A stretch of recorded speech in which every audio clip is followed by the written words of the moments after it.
شارع الحاج عبد الحليم بمنطقة دربالة. طبعا زي ما هتشوفوا المجاري بمية الشتاء مغرقة الدنيا كلها، مغرقة بيوت الناس لحد نص البيت، والثلاجات وأجهزة وكل حاجة باظت عندهم. دلوقتي مش مشكلة المجاري اللي احنا بنتكلم عنها اللي هي مالية اسكندرية كلها، لا احنا بنتكلم عن دلوقتي اسكندرية محتاجة سفينة نوح. طبعا معانا اهالي المنطقة هيحكوا مشكلتهم وهيشوفوا ويعرضوا عليكم ايه المأساة اللي هم عايشينها. اتفضل معايا حضرتك. السلام عليكم. السلام ورحمه الله وبركاته. محمد عباس مع حضرتك.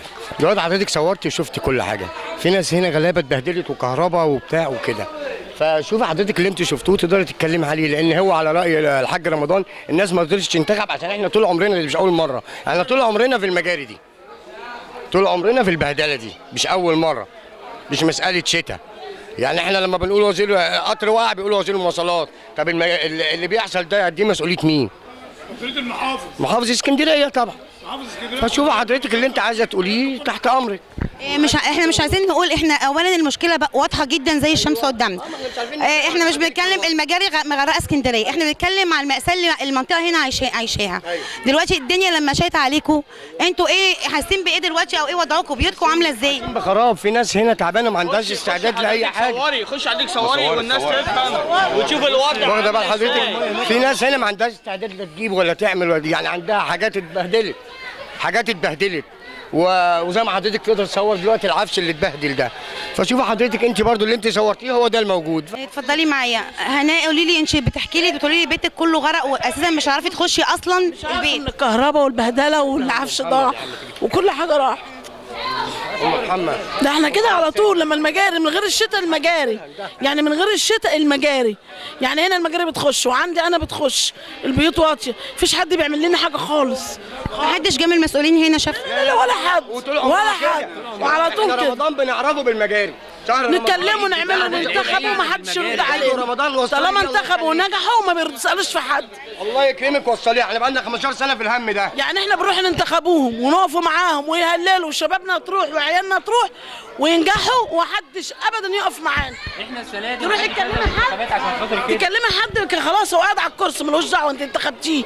السنه دي ما انتخبناش حد خالص، ولا واحد انتخبناه، ولا واحد طلع انتخبوا مين؟ ما بيسالوش فينا يا ابو. طول ما احنا خربانين وطول ما احنا بايظين وطول ما احنا المجاري غاب علينا مش هننتخبوا حد، هننتخبوهم نعملوا بيهم ايه؟ هننتخبوا ناس ما بتنفعش معانا.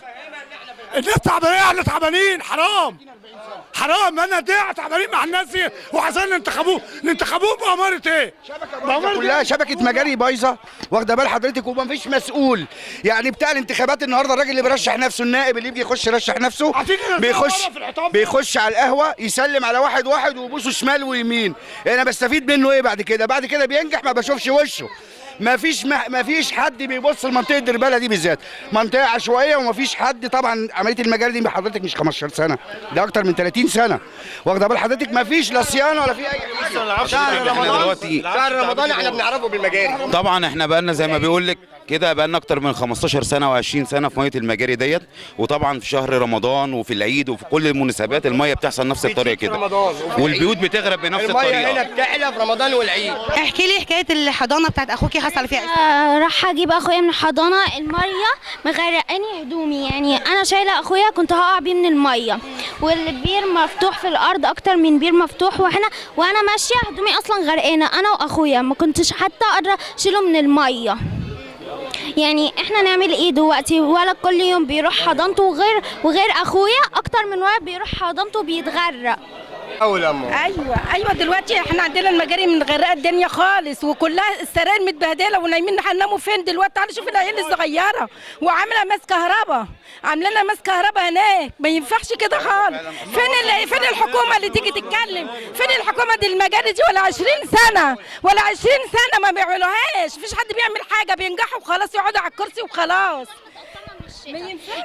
الحيطان متقطمه من الشتاء، كل اوضه تلاقي حيطان متقطمه لدرجه ان الميه بقت تخر علينا من الفتحه. اهم ملف في اسكندريه ملف الصرف الصحي، مش عايزين حاجه غير الصرف الصحي، دي حياه ادميه، احنا مش عايزين نعيش غير حياه ادميه. شكرا. زي ما انتم شايفين الناس بتطالب بحاجه واحده، ان هي تعيش حياه ادميه. طبعا زي ما انتم شايفين دربالة غرقانه، مش دربالة اسكندريه كلها غرقانه.